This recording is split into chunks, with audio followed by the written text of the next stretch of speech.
Yamaha RZ500 two-stroke flashback. Of the things we love most, we often think about things we grew to love in our formative years. This is often true for music, vacation destinations, loves, and, yes, motorcycles. At least this is true for me. Of the nearly 900 different motorcycles I've put between my legs during my riding career, it's Yamaha's splendiferous RZ500 that shines brightest in my heart. In 1984, the RZ500 cubic centimeters two-stroke V4 mimicked the one in Kenny Roberts' factory Grand Prix race bike, creating one of the first fully faired repli-racer street bikes. The RZ500, however, wasn't legally available in the US, thanks to the ever-tightening noose of emissions regulations that kept two-stroke oil burners like the RZ away from American consumption. This wasn't a problem for me, though, as I grew up in Canada where two smokers were welcomed, lots of trees and sparse population density up north. I had fallen in love with motorcycles by riding off-road, graduating to a Honda CR125R when the earth was cooling back in 1985.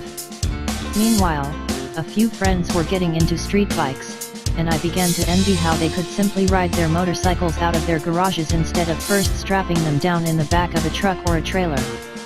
My buddies Kim and Dale offered up the gateway drugs. First was a Honda CB400F, followed shortly thereafter by two smokers like Yamaha's RD400 and Kawasaki's KH400. The exciting power delivery nature of the RD and KH was familiar to me, as I had only ever owned two-stroke dirt bikes.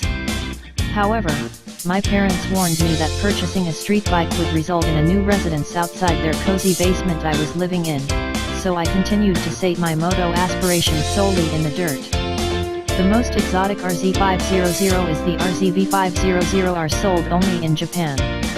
It employed an aluminum frame and upgraded suspension, but its engine was detuned to a 64 HP factory rating to meet domestic requirements, down significantly from the 87 HP claimed for export market RZs. Anti-dive fork systems were in play, large brake rotors weren't. The hit of power from a two-stroke V4 inspired this photo and, later, an imprudent driving infraction. Photo by Ian Johnston. Stamper sitting behind his aluminum-framed RZV500. The front two cylinders feed Jolly Moto expansion chambers exiting on the right side, while the rear cylinders fire into twin undertail exhaust pipes. Stamper's RZV500 rolls on R6 running gear, with the R6 swing arm adapted to operate with the aftermarket adjustable shock-mounted fuel style under the engine as used in the stock bike. Stamper handing off his RZ to a rider whose dreams were coming true.